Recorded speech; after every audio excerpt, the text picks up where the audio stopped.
Good morning students. Chapter 5 पेड़ का दर्द। मैंने इधर का भाग जो है आधा मैंने एक्सप्लेन किया था। तुम लोग वीडियो देखे होंगे तो वीडियो से पता होगा कि मैंने कहाँ तक एक्सप्लेन किया था। नेक्स्ट टॉपिक में मैं आगे का भाग जो है एक्सप्लेन कर रही हूँ, उसको भी आप लोग वीडियो देख के एक्सप्लेनेशन रिवाइज करना, ठीक। चूल्हे में लकड़ी की तरह अब मैं जल रहा हूँ। लकड़ी, पेड़ मतलब कह रहा है कि मैं चूल्हे में अब जो है लकड़ी की तरह जल रहा हूँ। मेरी आत्मा जो है जैसे लकड़ी जलती है चूल्हे में, उसी प्रकार जल रही है।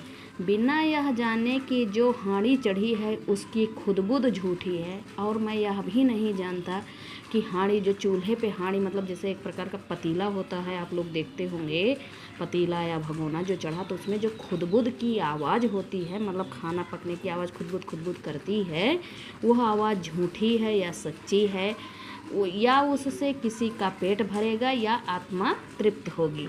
उससे किसी का पेट भरेगा या किसी की आत्मा तृप्त, मतलब तृप्त माने संतुष्ट। हांडी माने खाना पकाने का बर्तन, खुदबुद माने खाना पकने की आवाज़, ठीक। तो पेड़ कह रहा है कि मैं अब एकदम चूल्हे में लकड़ी की भांत जल रहा हूँ, जैसे मेरी आत्मा लग रहा है कि जैसे लकड़ी जल रही है। मुझे काट के लोग जो है सुखा के उसको लकड़ी की तरह जला रहे हैं। तो पेड़ अपना दर्द बता रहा है कि मुझे जो है अब लकड़ी की तरह जलाया जा रहा है। बिना यह जाने कि जो चेहरे मेरे सामने हैं, बिना यह जाने कि मेरे सामने जो यह चेहरा है वह मेरी आँच से तमतमा रहे हैं, या गुस्से से वह मुझे उठाकर चल पड़ेंगे, या मुझ पर पानी डाल सो जाएंगे। जंगल की याद मुझे मत दिलाओ।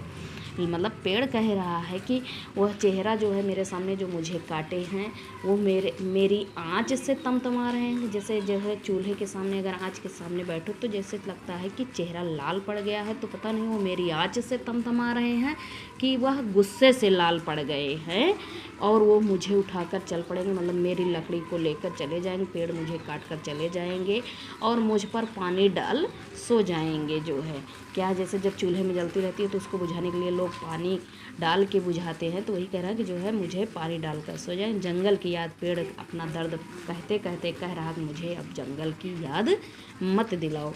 एक एक चिंगारी झड़ती पत्तियां हैं जिन्हें अब भी मैं चूम लेना चाहता हूँ।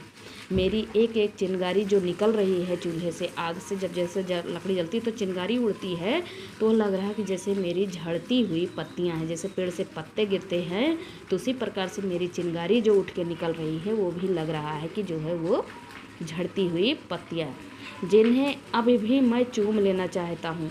पेड़ कह रहा है कि जो है क्या, मन लग रहा है कि मैं अभी भी उनसे प्यार करना चाहता हूँ, मैं उन्हें अभी भी चूमना चाहता हूँ। इस धरती को जिससे मेरी जड़ें थीं, वो पेड़ कह रहा है कि मैं इस धरती को उसी प्रकार चूमना चाहता हूँ कि जो धरती को, कि जैसे वो जो है जहाँ पर मेरी जड़ें टिकी हुई थी, ठीक। इस पाठ को पढ़ने से हमें यह शिक्षा मिली कि पेड़ को जब काटा जाता है तो उसका क्या दर्द निकलता है, उसके मन में क्या क्या भावना रहती है, उसे कैसा दर्द होता है और कैसा महसूस होता है। वह बार बार कह रहा है कि मुझे उस जंगल की याद मत दिलाओ।